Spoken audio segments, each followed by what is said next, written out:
नमस्कार सभी को।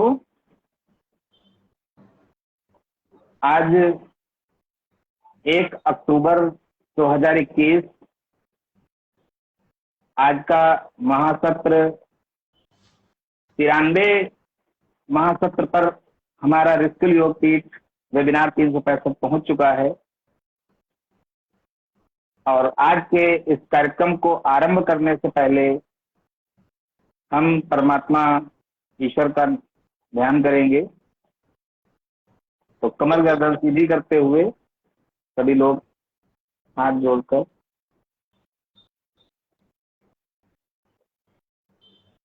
गुरुर्ब्रह्मा गुरुर्विष्णु गुरुर्देवो महेश्वर गुरुर्साक्षात् परम ब्रह्म तस्मै श्री गुरुवे नमः।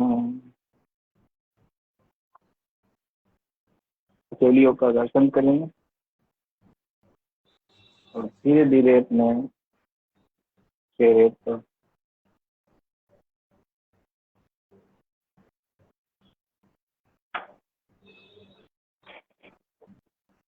आज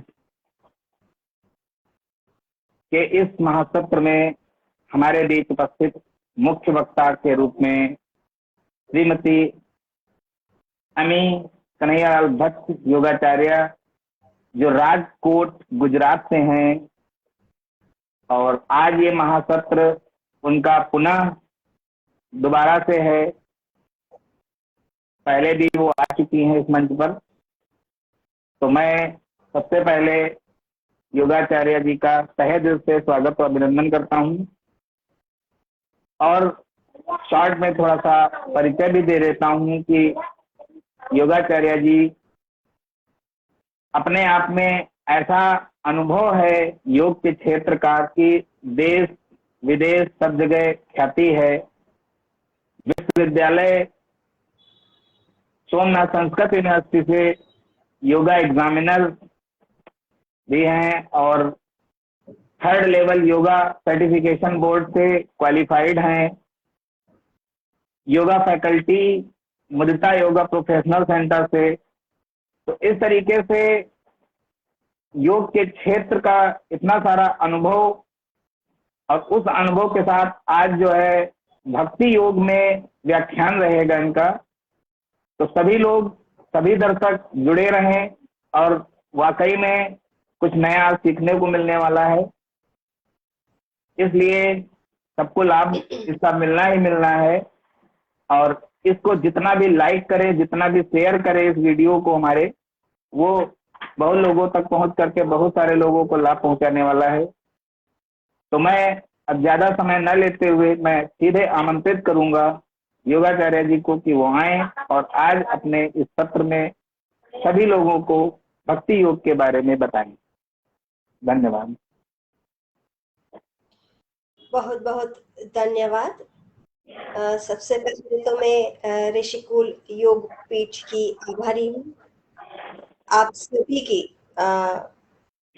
श्रीमान देवनाथ शुक्ला जी, जो ऋषिकुल योग पीठ के अध्यक्ष है, दिल्ली के राज्य संयोजक भगवान दास जी, जो आज किसी कारणवश नहीं जुड़ पाए, और उसी तरह मेरे साथ हमेशा कांटेक्ट में रहने वाले बिहार के राज्य संयोजक अनुपम कुमार जी भी आज किसी कारण हम सभी से नहीं जुड़ पाए, और डॉक्टर भुवनेश शर्मा राजस्थान राज्य संयोजक, आप सभी और पूरे ऋषिकुल योग पीठ के सभी सदस्यों का मैं तहे दिल से धन्यवाद, आभार प्रकट करती हूँ कि आपने यहाँ मुझे आमंत्रित किया और मेरा वक्तव्य मुझे देने का जो मौका दिया है, इसके लिए मैं सदैव आभारी रही।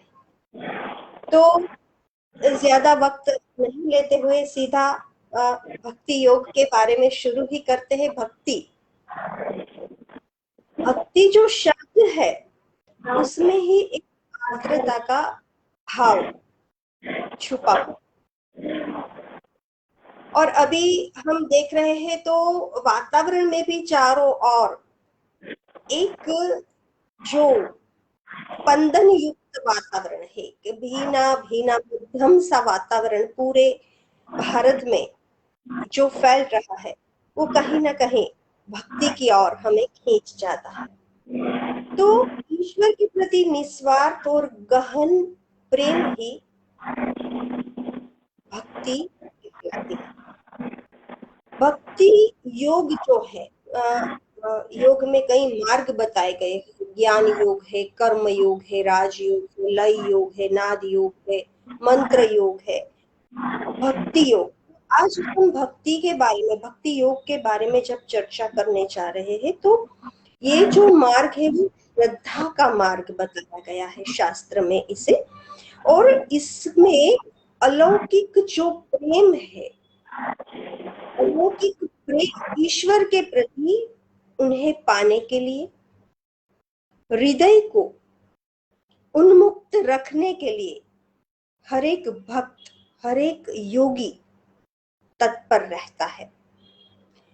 वैसे हम सादी लैंग्वेज में, सिंपल लैंग्वेज में कहें तो हम सब ऐसे ऐसा ही मानते हैं कि भजन गाना, कीर्तन करना, कुछ ईश्वर के प्रति हम मंदिर में जाएं तो ये भक्ति है। लेकिन भक्ति इससे भी आगे बहुत कुछ है। इसमें हमें आनंद आता है और कभी कभी हम भाव विभोर हो जाते हैं और अनायास ही स्मरण करने लगते हैं, आंख बंद कर लेते हैं, हाथ जोड़ते हैं। एक अनुभूति, दिव्य अनुभूति का जब हमें एहसास होने लगता है तो भक्ति हमारे मन में अपने आप पनपने लगती है। आधुनिक समय में भक्ति को और श्रद्धा को योग का एक सबसे आसान तरीका माना गया है, जिसमें भक्त पूर्ण रूप से स्वयं को ईश्वर के प्रति समर्पित हो जाता है। और इस समर्पण में भक्त अपनी भावनाओं को दिशा देने में एक अलग प्रकार के, आगे हम चर्चा करेंगे, जो नवधा भक्ति की बात श्रीमद् भगवत पुराण में बताई गई है, तो ये जो सीमाएं पार होती रहती है भक्ति की, आर्द्रता की, तो उसमें पार होते होते होते होते भक्त ईश्वर की शरण में इतना लीन हो जाता है कि वहां पर फिर शब्दों का कोई महत्व ही नहीं रहता। वैसे मैं ज्यादातर कहती हूँ, जब भी मेरी क्लास होती है, स्टूडेंट्स को समझाती हूँ, जब प्रार्थना का विषय होता है तो मैं कहती हूँ कि प्रार्थना की जो शुरुआत होती है वो शब्दों से होती है और उसका जो साक्षात्कार है वो मौन में होता है। तो ये एक ऐसी स्थिति पैदा हो जाती है कि मौन होकर ईश्वर के बस समर्पित हो जाओ, कुछ नहीं। ईश्वर की लीला का स्मरण करो, कीर्तन करो, अर्चन करो, पूजन करो, वंदन करो, सख्य भाव से उसे भजो। तो एक अलग ही एहसास हम देखते हैं हमारे इतिहास में कई भक्त ऐसे हो गए हैं। इसके बारे में भी थोड़ी देर में मैं आपको बताऊंगी। तो यहाँ पर कहने का तात्पर्य यही है कि भक्ति मार्ग का अर्थ है, भक्ति योग का जो अर्थ है वो सिंपली अपने इष्ट देव के प्रति प्रेम और श्रद्धा की भावना, बस। जैसे योग सूत्र में तीसरा सूत्र तदा दृष्टु स्वरूप अवस्थानम में पूरी योग की समीक्षा आ जाती है, उसी प्रकार बस ईश्वर के प्रति संपूर्ण शरणागति का भाव, आपकी भक्ति सफल।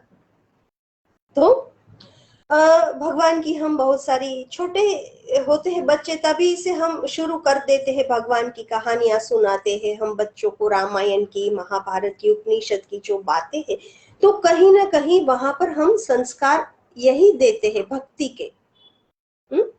तो भक्ति जो है उसके लिए हमारा हृदय है वो रुजु होना चाहिए। जिनका वो वज्र जैसा हृदय हो, वो भक्त नहीं बन सकता। उसमें कभी भक्ति के गुलाब के फूल खिल ही नहीं सकते। अश्रुओं का सिंचन करके, रुजु हृदय में जब अश्रुओं का हम सिंचन करते हैं पूरे भक्ति भाव से, प्रेम से, तब कहीं जाके ईश्वर के आशीर्वाद रूपी फूल हम पर बरसने लगते हैं। तो समर्पण है वो बहुत ही जरूरी है भक्ति में। जैसे हम देखते हैं राधा की भक्ति कुछ अलग प्रकार सी है, रुक्ष्मणी की भक्ति अलग है, गोपियों की भक्ति अलग है, माँ यशोदा की भक्ति अलग है। तो हम देखें तो सूरदास जी है, रहीम जी है, कबीर दास जी है, मीराबाई के देख लीजिए, शबरी को देख लीजिए। उन सभी के भक्ति के प्रकार, सभी भक्त ही थे, लेकिन कहीं ना कहीं कोई अंतर है। हनुमान जी, वामन जी, नारद जी, क्या क्या कितने नाम लूं। तो भक्ति के बारे में तो जितना भी कहा जाए उतना कम ही पड़े। तो नवधा भक्ति से पहले भी एक बात मेरे मन में आती है कि ये जो भज सेवायाम, ये शब्द धातु जो है उसमें 3 प्रत्यय लगाकर बना गया है। तो भज सेवायाम में 3 धातु मिला गई तो वो शब्द बन गया भक्ति। तो जिसका सिंपल अर्थ पूजा ले लीजिए, उपासना ले लीजिए, सेवा ले लीजिए। तो ईश्वर के प्रति एक प्रकार का हम तादात्म्य का जब हम अनुभव करते हैं तो भक्ति की एक अलग सीमा, यहाँ पर चरम सीमा शब्द में नहीं प्रयोग कर रही हूँ, क्योंकि उसके लिए तो योग में बहुत ही आगे बढ़ना पड़ता है। भक्ति रूपी जो योग है उसमें हमें बहुत कुछ, ईश्वर की भक्ति हम ऐसे ही नहीं कर सकते। और एक मेरा ये भी अनुभव रहा है कि भक्ति मार्ग में, भक्ति योग में सामान्यतया हम क्या कहते हैं कि ईश्वर की भक्ति करें तो ईश्वर के समीप पहुंचने का हम ईश्वर के समीप हमें अपने कदम बढ़ाने चाहिए। लेकिन मेरा मानना थोड़ा अलग है। मेरा मानना ये है कि जब हमारी भक्ति में इतनी ताकत होती है तो ईश्वर स्वयं खुद आते हैं हमारे पास। शबरी जी नहीं गई थी अयोध्या राम को ढूंढने, राम पहुंचे थे पंपा सरोवर के किनारे शबरी जी को ढूंढते हुए। राधा भी नहीं गई थी कृष्ण जी के पास, कृष्ण जी उन्हें ढूंढते हुए गए थे। और वहां पर एक मयूर आया, मयूर ने पता बताया कि कृष्ण जी, राधा जी तो यहाँ पर रहती है। फिर कृष्ण जी ने वो मयूर के पंख को अपने सिर पर लगा लिया। तो ये बात होती है जब भगवान, हाँ भगवान भी सयाने हैं बहुत ही, जब वो अपने भक्त के पास जाना चाहते हैं तो वो उसको अपने सगे संबंधियों से अलग कर देते हैं। आप देखना, कोई भी भक्त देख लीजिए वो दुखी ही होगा। सांसारिक रूप से हम देखें तो हमें वो भक्त दुखी ही लगेगा।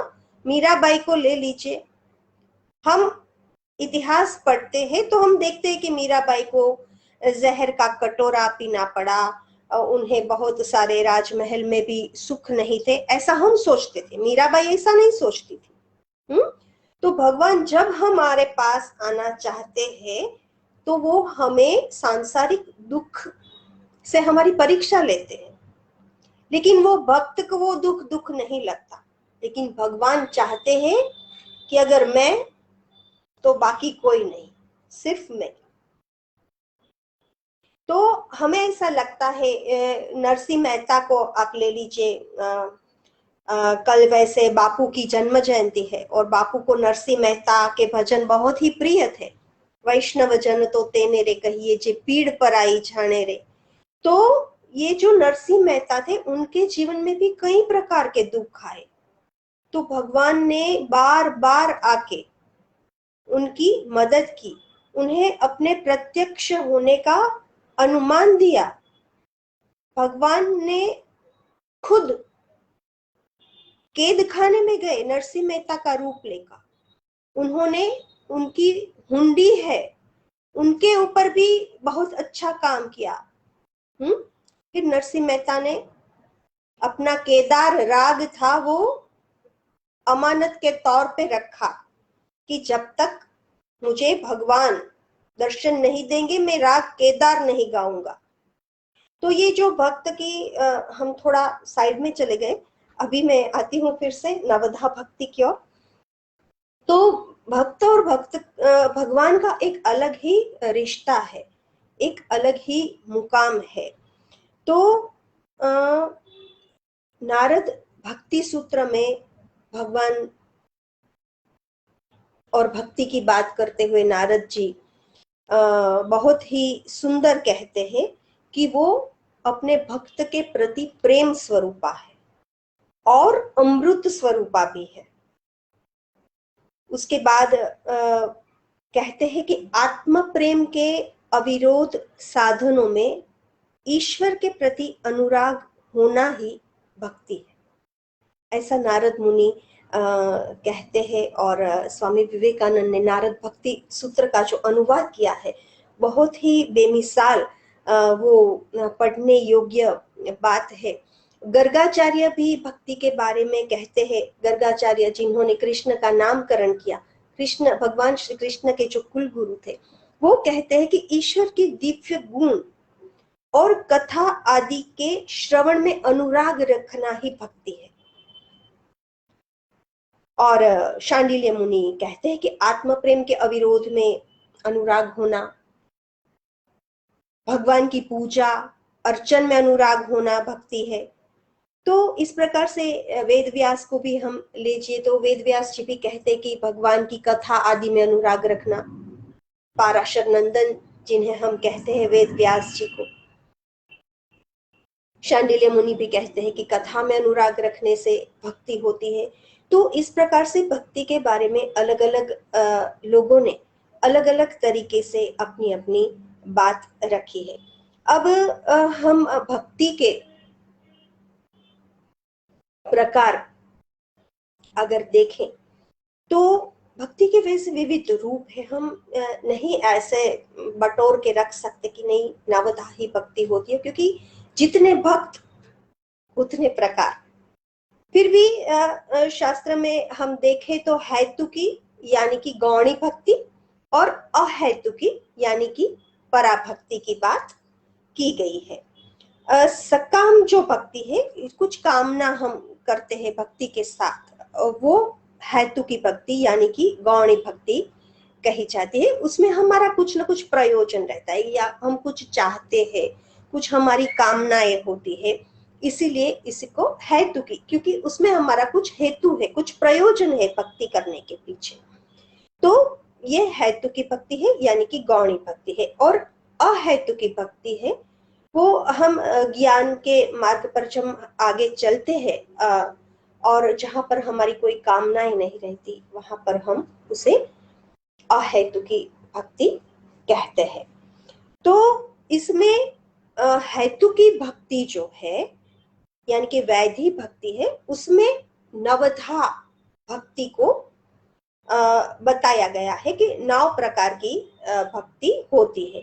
तो वो 9 प्रकार है, श्रवण है, कीर्तन है, स्मरण है, पाद सेवन है, अर्चन, वंदन, दास्य, सख्य और आत्मनिवेदन। तो श्रवण भक्ति के बारे में अगर मैं आपसे कुछ कहूं तो श्रवण भक्ति क्या होती है? तो श्रवण भक्ति में साधक जो होता है, भक्त जो होता है, वो अपने चित्त को एकाग्र करके ईश्वर के प्रति श्रद्धा और विश्वास से ईश्वर के दिव्य गुणों का श्रवण करता है, उन्हें सुनता है, उनका हमेशा ईश्वर के बारे में ही वो सुनता रहता है। तो ऐसी जो भक्ति है वो श्रवण भक्ति कहलाती है। और इसमें हम राजा परीक्षित को याद कर सकते हैं कि उन्होंने अपने पितरों के उद्धार के लिए 7 दिनों तक उन्होंने श्रीमद् भागवत कथा का श्रवण किया हुआ था। दूसरी जो भक्ति है कीर्तन भक्ति, जो परमात्मा के नाम का, चरित्र का, उनके गुणों का और लीलाओं का आनंद पूर्वक गायन करते हैं। यानी कि मैंने पहले बताया कि भजन कीर्तन जो करते हैं तो वो कीर्तन भक्ति के अंतर्गत हम उसे ले सकते हैं। तीसरा जो है वो है स्मरण भक्ति। तो ईश्वर की जो लीला है, ईश्वर का जो गुणगान है, उनका सतत स्मरण करना। परमात्मा के संबंध में कुछ भी हमने पढ़ा हो, कुछ भी जाना हो, तो उसका हमारे मन में हमेशा चिंतन करना, मनन करना, स्मरण करना, तो वो जो है वो स्मरण भक्ति कहलाती है। और वहां पर हम भक्त प्रहलाद को याद करेंगे, जो हमेशा ईश्वर के नाम का जप करते थे। उनके पिता ने उन्हें कितने दुख देने की कोशिश की, मारने की कोशिश की, फिर भी उन्होंने वो नाम स्मरण नहीं छोड़ा। कीर्तन में हम चैतन्य महाप्रभु का भी स्मरण कर सकते हैं कि उनकी जो कीर्तन भक्ति थी वो भी सराहनीय कीर्तन भक्ति थी। तो उसके बाद जो चौथी भक्ति का प्रकार है वो है पाद सेवन। पाद सेवन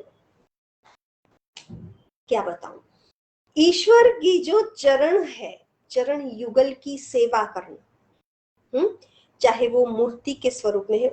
हम हमारे गुरु को भी ईश्वर के रूप में देख सकते हैं। गुरु गोविंद दोनों खड़े, किसको लागू पाए, बलिहारी गुरु आपकी, जिन्हें गोविंद दियो बताए। तो गुरु अगर आपको ऐसा मिल जाए तो फिर आपको गोविंद की भी जरूरत नहीं है, हरि खुद गुरु में विराजमान होता है। तो ऐसे ईश्वर की, ऐसे गुरु के चरणों की सेवा करना, उनके चरणों का आश्रय लेना, यह है पाद सेवन भक्ति कहलाती है। और वहां पर शेषशैया पर विराजमान भगवान विष्णु की चरण चंपी करती हुई माँ लक्ष्मी को मैं सादर प्रणाम करती हूँ, और उन्हीं को मैं मानती हूँ कि उनकी जो पाद सेवन भक्ति है वो बहुत ही खूबसूरत तरीके की पाद सेवन भक्ति कहलाती है। उसके बाद आता है अर्चन भक्ति। तो शास्त्रों में जो रीत रिवाज बताए गए हैं ईश्वर की पूजा करने के, ईश्वर की आराधना करने के, मन वचन कर्म से, तन मन धन से जो हम ईश्वर को अर्चित करते हैं, उनका जो पूजन करते हैं, वो ही अर्चन भक्ति कहलाते हैं। उसके बाद है अर्चन भक्ति में हम पृथु राजा की बात को याद कर सकते हैं। फिर छठवीं जो भक्ति है वो है वंदन भक्ति। तो वंदना करना बहुत मुश्किल है। किसी को नमस्कार करना मुश्किल बात है, कोई ऐसे ही नहीं कर सकता। इसके लिए अहंकार का त्याग करना चाहिए। हमारे अभिमान को जब हम त्याग कर सकते हैं तभी हमारा सिर किसी के सामने झुक सकता है। तो अहंकार को, अभिमान को, हमारे दर्प को, हमारे गर्व को जब हम चकनाचूर कर देते हैं और फिर परमात्मा के प्रति हम जो स्तुति करते हैं, उनकी शरणागत लेकर जो वंदन करते हैं, वो वंदना भक्ति यानी कि वंदन भक्ति कहलाती है। अक्रूर जी श्री कृष्ण जी के वो चाचा लगते थे, फिर भी हमेशा उनके हाथ और मस्तक श्री कृष्ण के प्रति आदर से झुके हुए ही रहते थे। सातवीं भक्ति है दास्य भक्ति। अपना सब कुछ ईश्वर को सौंप देना, अपने आप को एक सेवक के रूप में ईश्वर के प्रति समर्पित कर देना, यही दास्य भक्ति है। और वहां पर बजरंगबली को हम याद करेंगे, हनुमान जी को। उन्होंने श्री राम की सेवा में अपना पूरा जीवन समर्पित कर दिया। एक बार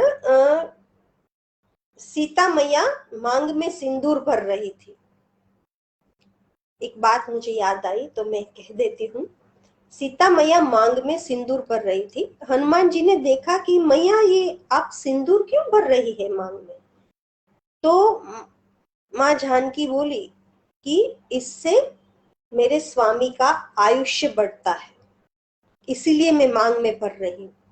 तब जाके बजरंगबली को ये ख्याल आया कि ये तो मांग में ही भरते हैं, तो मैं तो मेरा पूरा शरीर सिंदूर से रंग लूं, तो मेरे स्वामी को कोई आपत्ति ही ना आए।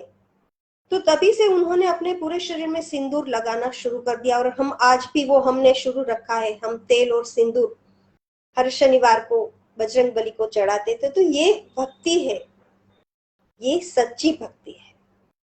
उसके बाद आती है सख्य भक्ति। ईश्वर को अपना मित्र समझना और मित्र समझ के सच्चे भाव से उनके प्रति समर्पित हो जाना, वो सख्य भक्ति होती है। जैसे कि अर्जुन ने हमेशा भगवान को अपने साथ रखा और सखा बना के रखा। तो उन्होंने क्या पाया? उनके साथ हमने भी पाया, हमने भगवत गीता पाई। अगर अर्जुन नहीं थे तो हमारे पास भगवत गीता भी नहीं थी। तो ये ताकत है भक्ति में। तो ये थी सख्य भक्ति। और नववी जो है वो है आत्मनिवेदन। अपना ज्ञान, अपनी बुद्धि, अपना संकल्प, अपना तन मन सब कुछ परमात्मा को समर्पित कर देना। वामन राजा और बलि राजा की कथा हम सब जानते ही हैं। सब कुछ अर्पण कर दिया, कुछ नहीं शेष बचा। जब शून्यता का भाव आ जाता है तब ये आत्मनिवेदन, पूर्णमदः पूर्णमिदं पूर्णात् पूर्णमुदच्यते पूर्णस्य पूर्णमादाय पूर्णमेवावशिष्यते। कुछ नहीं, पूर्ण में से अगर पूर्ण को निकाल दो तो पूर्ण ही शेष बचता है। तो वो पूर्ण है, वो क्या है? वहां अंत भी है और उसके आगे आरंभ भी है। बीच में शून्य को रख दिया। जब हम शून्य हो जाते हैं तो हम ईश्वर को प्राप्त करते हैं, और शून्य से परे हो जाते हैं तो ईश्वर हमें प्राप्त कर लेता है। तो ये भक्ति की, जो नवधा भक्ति की बात मैंने आप सभी के सामने रखी। भक्ति में कुछ भाव भी होते हैं। 4 या 5 प्रकार के भाव की बात यहाँ पर मैं करना चाहूंगी। पहला जो भाव है वो है शांत भाव। ये प्रकार का जो भाव है, प्रशांत अवस्था हमारी हो जाती है। परमात्मा को ही सब कुछ मानकर हम अपने कर्म करते हैं और एकदम शांत मन से, किसी भी तरह की दुविधा में रहे बगैर जो हम भक्ति करते हैं वो प्रशांत भाव वाली भक्ति कही जाती है। उसके बाद है दास्य भाव। जो दास्य भक्ति में भी वो आया, दास्य भक्ति, और उसमें दास्य का भाव कि हम ईश्वर के सेवक हैं, वो हमारा स्वामी है। सूरदास ने भी ये समझाया है कि ईश्वर के समक्ष नित्य हम इस प्रकार से हाथ जोड़े रहे कि हमें बस वो आज्ञा देते रहे, हम काम करते रहे। वो जो भाव जब आता है तो वो हम दास्य भाव कहते हैं। उसके बाद है सख्य भाव, जिसकी चर्चा हमने अभी अभी की। अर्जुन का जो सखा जैसा भाव था कि ईश्वर को मित्र मान लिया, और मित्र ऐसा कीजिए ढाल सरीखा होए, दुख में जो आगे रहे, सुख में पीछे हो, जो भाव जब आता है। द्रौपदी जी के चीर पूरे, द्रौपदी जी के सखा थे भगवान श्री कृष्ण,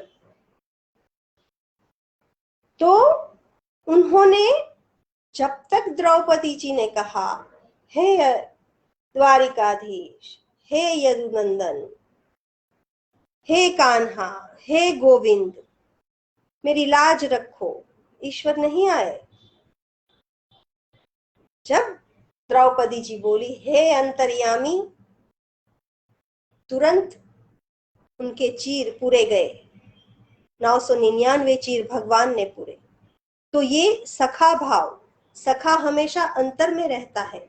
तो भगवान, द्रौपदी जी पूछती है कि भगवान इतनी देर क्यों लगाई, मैं कब से पुकार रही थी।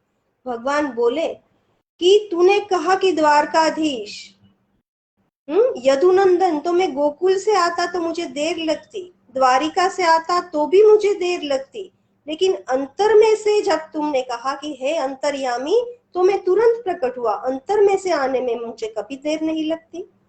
तो ये जो सखा भाव था, ये भी भक्ति के एक ही प्रकार के भाव में आता है। वात्सल्य भाव भी होता है भक्ति में। माता यशोदा कान्हा कान्हा करके कितने लाड लड़ाए भगवान श्री कृष्ण को। वहां पर देवकी जी को उन्होंने सुवर्ण की प्रतिमा बना ली कृष्ण जी की, क्योंकि उन्होंने तो बचपन से ही खो दिया और माँ यशोदा ने बचपन से ही पा लिया।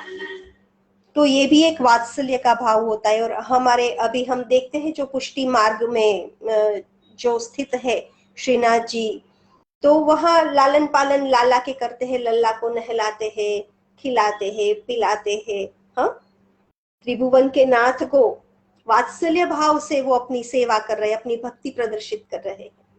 तो ये जो भाव है वो भी एक बहुत ही अलौकिक भाव माना जाता है। और अंतिम जो भाव है वो है माधुर्य भाव। अधरम मधुरम वदनम मधुरम मधुराधिपते रखिलम मधुरम। हाँ, उनका वदन सुंदर है, सब कुछ मधुर है। मधुरापति का सब कुछ मधुर है। गोपी मधुरा, गाओ मधुरा, यष्टि मधुरा, सृष्टि मधुरा, मधुराधिपते रखिलम मधुरम। मधुराष्टक में जो भाव दिए गए ईश्वर के प्रति मधुरता का, ईश्वर को प्रियतम बनाना है, यहाँ पर ईश्वर को अपना प्रियजन बनाना है, जैसे राधा ने बनाया, गोपी ने बनाया। तो ये जो भक्ति में जो भाव है मधुरता के, ये माधुर्य भाव की बात भी यहाँ पर मैंने आप सभी के साथ की। तो लास्ट में और 5 मिनट में आपकी लूंगी, क्योंकि श्रीमद् भगवत गीता की अगर हम चर्चा नहीं करें तो भक्ति योग अधूरा रह जाएगा। 12वां जो अध्याय है वो भक्ति योग उसे नाम दिया गया है। एवं सतत युक्ताये भक्तास्त्वां पर्युपासते ये प्राप्यक्षरम अव्यक्तम तेषां के योग वित्तमा। पूछते हैं कि जो भक्त निरंतर, हे भगवान, जो भक्त निरंतर आपसे जुड़े हुए हैं, उनमें से कुछ आपके सगुण स्वरूप में पूजा करते हैं, कुछ निर्गुण स्वरूप में पूजा करते हैं, तो इन दोनों में से उत्तम कौन है? भगवान कहते हैं मय्यावेश्य मनो ये माम नित्य युक्ता उपासते श्रद्धया प्रयोपेतास ते मे युक्त तमामः। कि जो मनुष्य श्रद्धा युक्त होकर, मेरे पारायण होकर पूरी श्रद्धा से मेरी ही उपासना करता करता है वो भक्त, वो श्रेष्ठ योगी है। पूरा जो भक्ति योग है उसमें बहुत ही अच्छी अच्छी बातें, क्या मैं कहूँ, ये त्वक्षरम निर्देश्यम अव्यक्तम पर्युपासते सर्वत्र गम चिंत्यं च कूटस्थम अचलम ध्रुवं संनियमेन्द्रियम ग्राम समबुद्धयः ते प्राप्ति मामेव सर्वभूतहित प्रदा। क्या क्या इसमें से मैं आपको बताऊं कि निर्गुण सोई जो पिता हमारे सगुण है महतारी, किसको निंदु किसको बंधु दोनों पलड़ा भारी।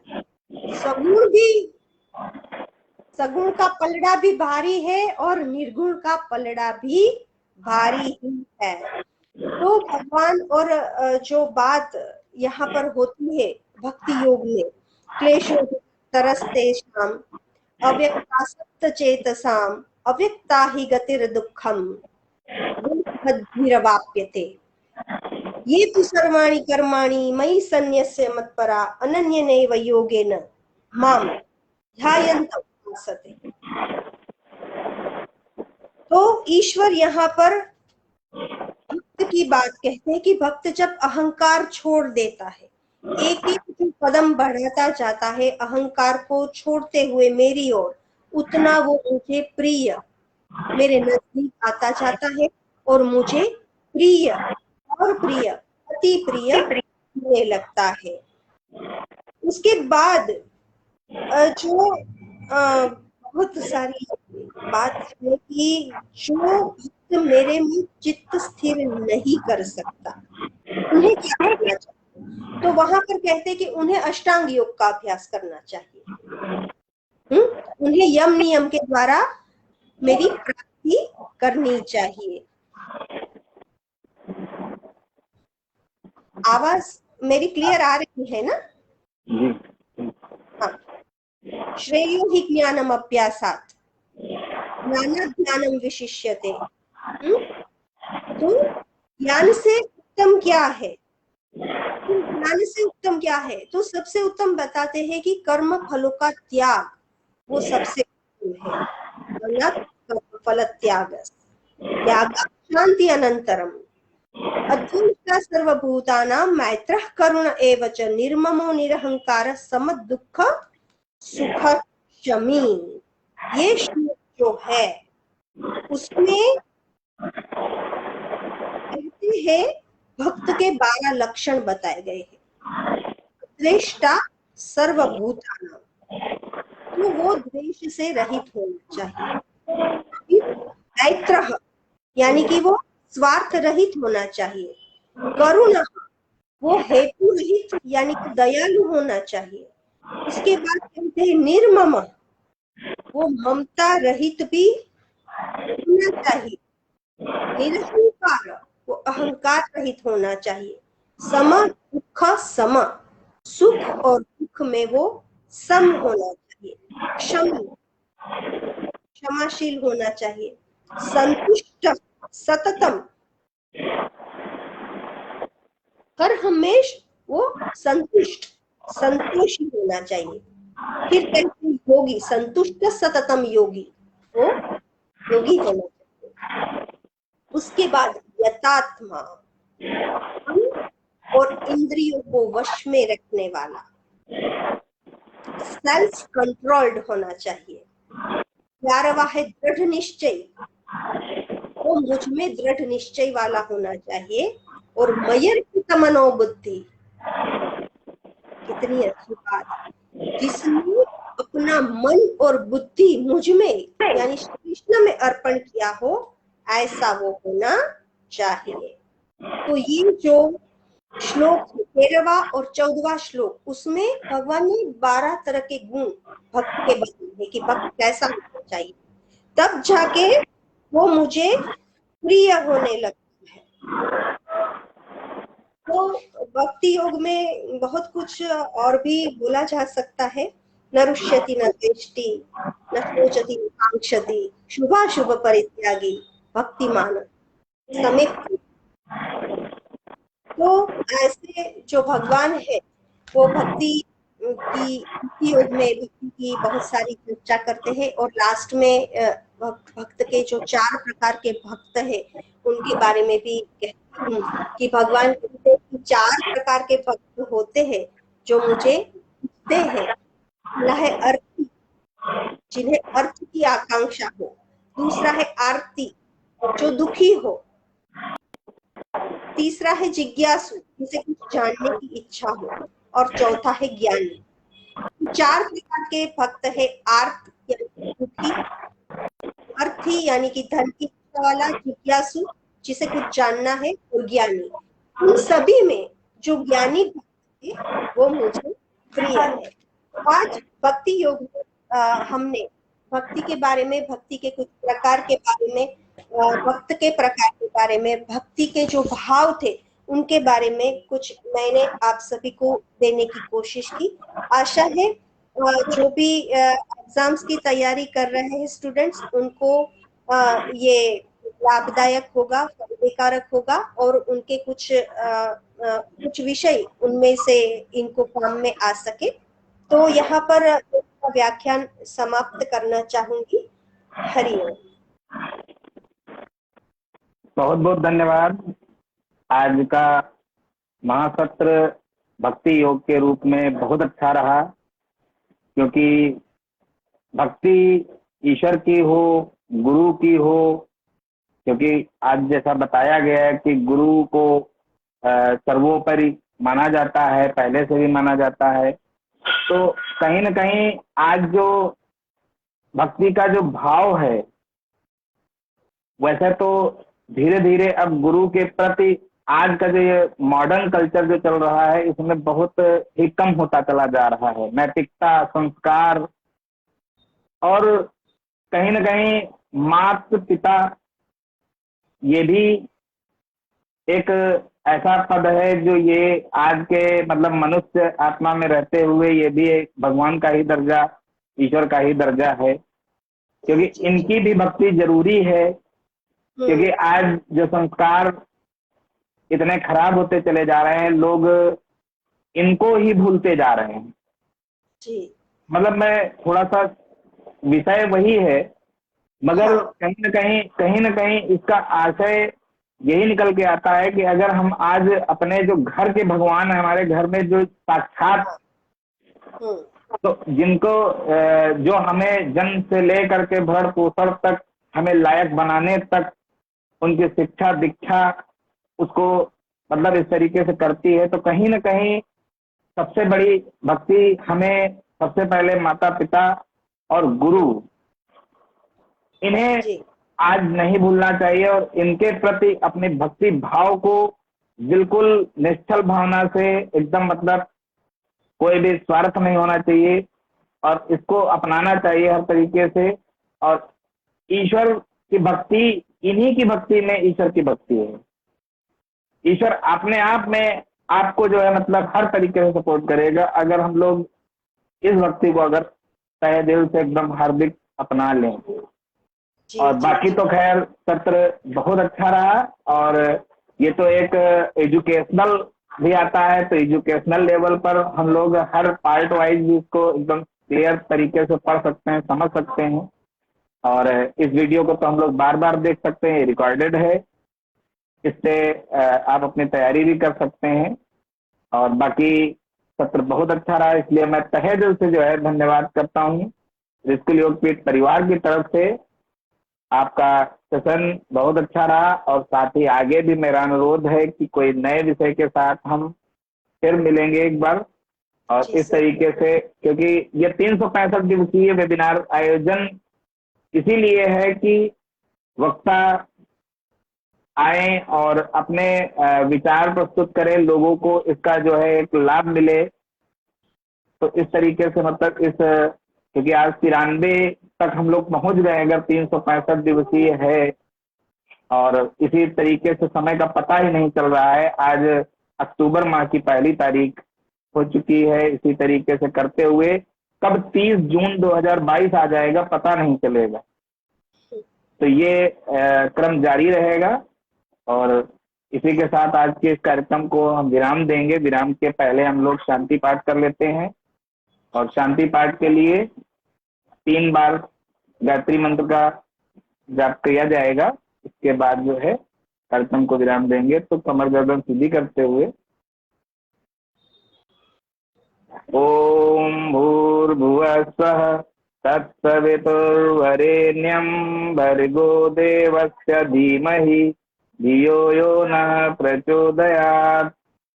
ओम भूर्भुवः स्वः तत्सवितुर्वरेण्यं भर्गो देवस्य धीमहि धियो यो नः प्रचोदयात्। ओम भूर्भुवः स्वः तत्सवितुर्वरेण्यं भर्गो देवस्य धीमहि धियो यो नः प्रचोदयात्। ओम शांति शांति शांति। तिलियों का दर्शन करें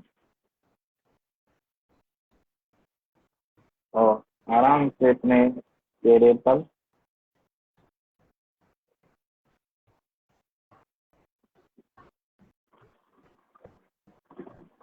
आज का सत्र यहीं पर विराम करते हुए और कल फिर से 7 बजे नए वक्ता के साथ हम फिर जुड़ेंगे। तब तक के लिए धन्यवाद। नमस्कार सभी को। धन्यवाद।